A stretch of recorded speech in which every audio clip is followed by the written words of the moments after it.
Hey, this is Jamie from Stillmeyer Games, and today I'm going to talk to you about the Gamers Ranch and the top 10 new to me games that I played at the Gamers Ranch. So this list will be a little all over the place. There isn't really a cohesive connecting whole, except that I recently spent a few days at a wonderful vacation property called the Gamers Ranch in the middle of Missouri, and I wanted to tell you about it.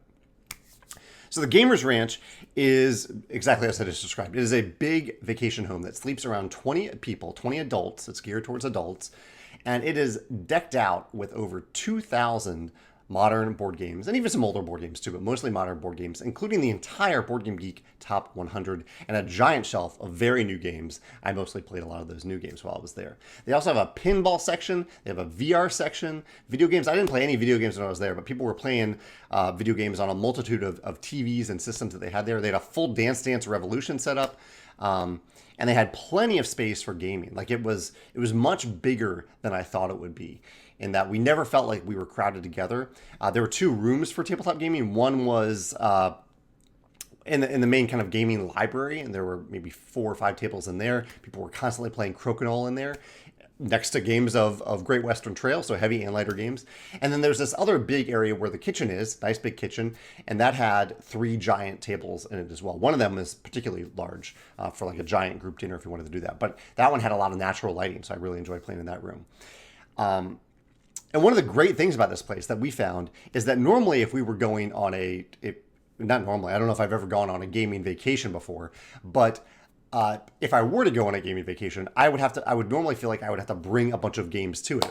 But what we found is that because of the size of David's collection, he pretty much has, not every game, but he has 2,000 games. And so there were so many games there that we wanted to try and play that we brought very little games. We just had to pack the things that we needed for, clothes and toiletries, things like that. And even many of those were taken care of. So that was really, really great that we could get excited about showing up and having plenty of great games to play there, including many specific games that we wanted to play there. Like there were games on my list that I wanted to play, and they were all there. Almost all of them were there, which I thought was really, really cool.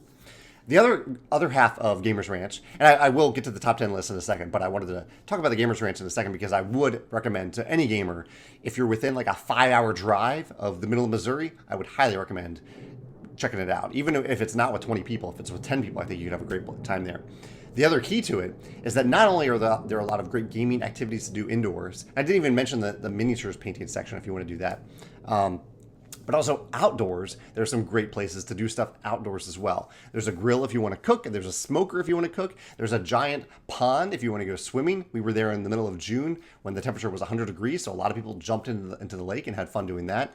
And there's a full 18-basket disc golf course there. And so every morning, I woke up at 7 a.m. and played a 1-hour round of disc golf where all I had to do was walk outside and I was already on the disc golf course. I played 9 baskets. I didn't do the full 18, but I did 9. And by 8 o'clock, I was back inside eating breakfast and playing games, which was awesome. Like, I don't know if you follow this channel, but you know how much I love disc golf. And I love gaming, tabletop gaming. So being able to mix the two together without having to like drive 20 minutes or 30 minutes to play disc golf and then drive back was just wonderful. Being able to just step outside for a little bit, come back inside if I got too hot, or jump in the pond if I got too hot. It was awesome. I really, really loved that.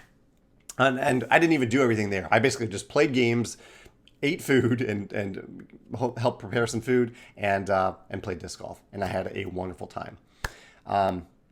Yeah, I have a blog post about it. I'll link to the blog post in the comments below in case you want to check out any of some of the photos. Although Joe, I think, is going to throw some photos up here. But you see some of the other details about it.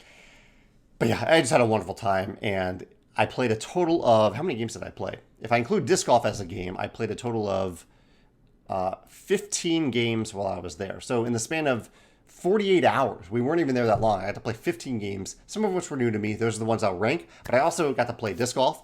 I played Aquatica, Rumble Nation, Radlands, and Blood on the Clocktower, all of which I had played before, all of which I had a great time with at the Gamers Ranch.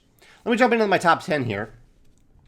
At number 10 is Super Skill Pinball. And I have full videos coming up over the next month or so that'll talk about these games in detail. I'll just give you one quick highlight and maybe why I ranked it where it is on the list. So Super Skill Pinball is is a roll and write game where you are moving a pinball around to different mini games, and it follows gravity. So pinball is going to generally fall down the machine as you go, and so you don't always have access to every mini game out here. Rather, you're following the little ball, and that shows you which mini games you have access to. So if I don't have a number to use based on the roll for this mini game, I can let the ball drop down further and use the next mini game. And when it gets down to the very bottom, as you can see here, you have to use a number to flick it back up or your round is over. I really liked having this ball to move around to the different mini games. That was a really nice twist on a roll and write game. The reason it's ranked number 10 is that I think the game goes on way too long. I had gotten my full experience from this game from playing a single round, and I think that was around 45 minutes into the game, and it wasn't a long teach. It was fairly easy to teach and learn.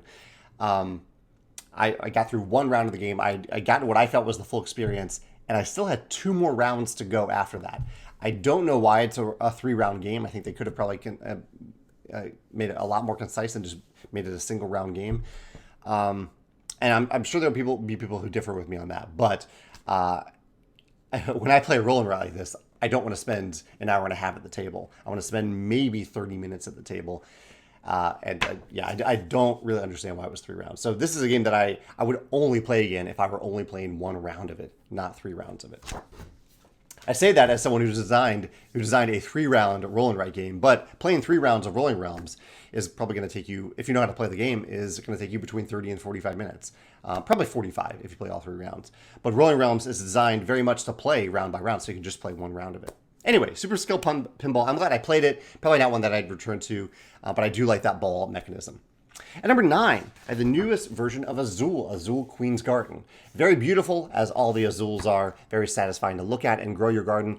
And one of the neat things about this one is that you're not only drafting tiles, but you're also, not only drafting tokens, but you're also drafting tiles as you build out your garden and build new places for you to put your tokens on. I thought that was really, really cool. It also has a nice aspect of completion. As you surround these different features on your garden, you get completion bonuses, additional points. Those are my main things that I enjoyed about the Queen's Garden. It does add, the reason it's lower on the list is that it adds some mental math level complexity that wasn't in the original the original Azuls, and it bumps this Azul into a weight class that isn't really what I'm looking for from an Azul game. Azul Summer Pavilion is the perfect Azul game for me. I love that game, and I'm glad I played Queen's Garden. But if I ever wanted to play an Azul game, I would definitely go back to Summer Pavilion, not Queen's Garden. That's why it's lower on the list. And number 8 is Vagrantsong. Vagrantsong is a kind of a dungeon crawl campaign game that I've heard some great things about, and so I had the opportunity to play the first game of it. It's a cooperative campaign game, and I really like the thematic twist in this game, which is that the haint in the game. So it's a series of boss battles, and there are these haints that you're trying to interact with. Instead of trying to kill them, you were trying to save them. You're trying to bring them back to life, or save their mortality, essentially, their humanity. I really like that thematic twist because I'm one of the reasons I don't gravitate towards dungeon crawlers is that is this idea that all the creatures are inherently evil. They all want to kill you, and all you can do is try to kill all of them. That's the whole point of the game in many of these dungeon crawlers. Kill all the monsters. And in this game, you're not trying to do that. You're trying to rescue them, and there's only one. There might be more in some of the other scenarios, but I think it's a boss battle, and so generally there's only one. And that really did make a difference in this game, that there was just one per scenario. I thought that was great. There's also a really neat bag of stuff that you're drawing out of and getting more and more good stuff out of that bag. It was kind of refreshing after my experiences with Arkham Horror LCG, where most of the stuff you draw out of the bag is bad. I like that all the stuff, whenever you draw it out on your turn, is good. That really felt good. It's lower on the list because it... I don't know. It did kind of the sign for me is that was I excited to progress in the game and play another game of the campaign? And the answer was no, but it really had nothing to do with the game design. It's a fine game design. I can see why people are really enjoying the campaign. The game doesn't outstay its welcome. It just isn't the style of game that I get excited to play game after game of. But I really did enjoy my play of Vagrantsong. That's at number 8 on this list. At number 7, we're getting to the part of the list where these are any games that I probably would play again. I really did enjoy my time playing Mountains Out of Molehills, which is a game where you are moving around, drafting and programming a little mole to march around underground and push molehills up. So you're inserting your little tokens, your color tokens. I was red. You're pushing them up from the bottom and inserting it at the bottom of a molehill, and therefore gaining control of that molehill as you move around. And if the molehill gets too tall, it's going to topple over, and you're going to lose a bunch of the points that you would get because you get 1 point per token on a molehill you control. It's going to topple over either off the board or onto other stacks of molehills, making them better. Just a really clever concept. It's an abstract game that doesn't feel abstract because of how well the theme is integrated into it. And while it isn't a game that I'd probably eagerly go out and play over and over again, it was a great game to play at an event or a convention. Very easy to teach and very easy to get into. And I really did have a fun time with it. I think it was the first game that I played at the Gamers Ranch, and I had fun with it. So Mountains Over Molehills, or Out of Molehills, that is number 7 on the list. At number 6, I have a trick-taking game that would have maybe been higher on the list had I not played a trick-taking game that I enjoyed even more directly afterward. This is Ghost of Christmas. It has a really cool mechanism where you are playing into one of 3 or 4 different tricks at different times. Whenever you're ready to play into that trick, you can do so. I thought that was really cool. The coolest thing about the game, though, is that it is one of these trick-taking games where you are declaring how many tricks you think you will win. And you can do so using 2 different types of tokens, really. Most of the types are the same, but one of the types of tokens, kind of the final token that you'll choose to say, okay, my bid is X, is a hedge bid. And by that I mean, if I am not sure if I'm going to take 3 or 4 tricks, I'm really undecided, I can't decide between the 2 of them, and it only matters, you only score if you do get the exact number of tricks that you declare. But if you can't decide between those 2 numbers, the final token that you can use to declare your bid can be a hedge bid token, which means that if you get 3 or 4 tricks, I'm using that as an example, you can choose other numbers, but if you get 3 or 4 tricks using a hedge bid, you can be correct. You are correct there. Rather than just simply saying, I think I'm going to get exactly 4 tricks in this round. I really like that flexibility it adds. The counterpoint to it is that you get less points if you get the number of bids correct. So if you do get 3 or 4 tricks that round, based on your 3 or 4 bid, you'll gain 1 point per trick rather than 2 points per trick if you declared an exact number and didn't use that hedge bid token. But I really like the option to do that, because sometimes in a trick-taking game like this, especially early on, you're like, I don't know how many tricks I'm going to get. I don't know this game yet. And I like the option of using the hedge bid to increase your chances of at least getting some points instead of no points. That's Ghost of Christmas. Really fun trick-taking game. I would definitely play that again. And number 5 is another game that I would gladly play again. In fact, I played it twice in a row, and that is Drop It. This is a delightful little abstract kind of dexterity game where you are dropping shapes into this window pane in the hopes of your shape not touching the same color, whether it's a color token or the little bars here on the side. You don't want it to touch the same color or the same shape. And if you pull that off, you'll gain points based on how high up that token is. The points escalate. They start out as 1, and each row moves up until they're worth 8 points. I love that sense of progression and escalation throughout the game, along with this little dexterity element that you have a fair amount of agency over. You really, because you can decide exactly where you're going to drop it. You just don't know exactly what's going to happen when it hits. And so in most cases, you are going to drop a token that isn't going to touch the same color or shape. But there definitely are some interesting choices there in terms of which shape you choose and when you choose it. And I love the escalating points. It means that as the game progresses, you feel like you are gaining more and more stuff, more and more points, more and more chances at points to catch up potentially if you fell behind early on. I really enjoyed Drop It. I would definitely play it again, probably at a convention or event. That's a number 5 on the list. And number 4, probably my favorite auction game is Ra, and I didn't know that there was another version of the game designed years ago called Priest of Ra that has a wonderful little twist. The game is almost identical to Ra, except for this little twist, and that is one of the main things that you're doing in Ra is drawing, on your turn, is you're going to draw a tile out of a bag and place it in the tile row. You put it up for auction along with all the other tiles that are up for auction there. You're not actually starting an auction there, you're just increasing the value of the auction. But you don't really have a choice. Once you decide on your turn that that's what you're going to do, and that's what you do in most turns in Ra, you draw a tile out, you see what it is, and you put it in the row. That's it. In Priest of Ra, the people token, the citizens, are double-sided. And so you have the choice, when you draw that tile out of the bag, you have the choice to decide which side will be face up in that tile row. You're defining the color of that tile. And I love that additional decision point. I love that you have something to do, or something to decide on your turn when you're drawing the tile out of the bag. And in a game where you have tiles in a bag, you might as well make it double-sided because everything is blank until you actually pull it out of the bag. It's not like a stack of tokens. So that's a brilliant little twist, I think, in Priest of Ra. I really enjoyed it, and I love Ra anyway. And so that's why this game was number 4 of the games I played for the first time at Gamers Ranch.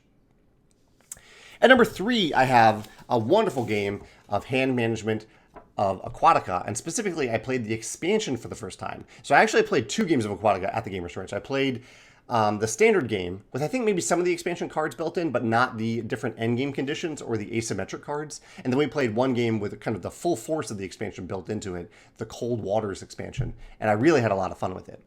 It adds some new endgame conditions, or a whole new endgame condition. It adds a little bit of asymmetry, one asymmetric card in your starting cards.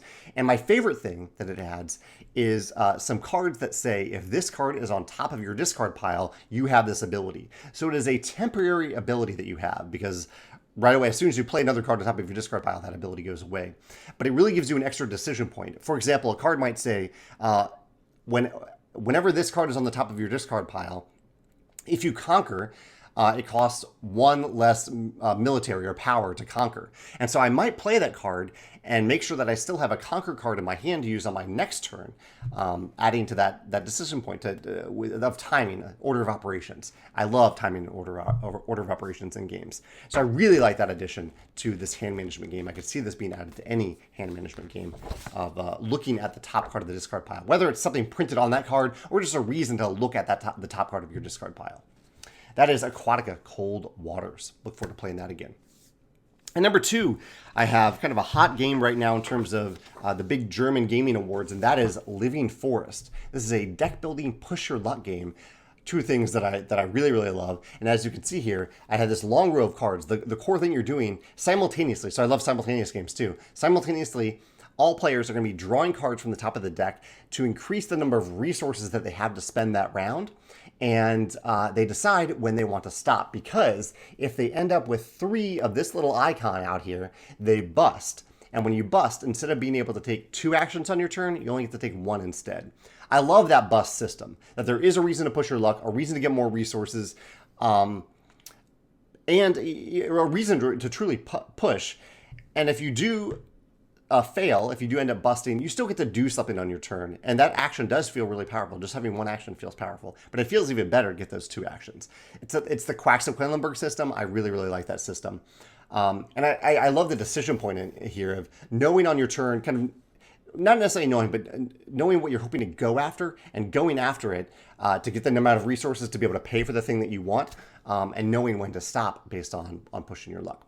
Really cool system. There's a lot of other stuff going on the game that I won't mention here. I'll mention it more in my other video, but I really enjoyed playing it. I definitely want to play it again, partially because I played very poorly, and so I'll probably try it next on Board Game Arena in the very near future. That's Living Forest at number 2.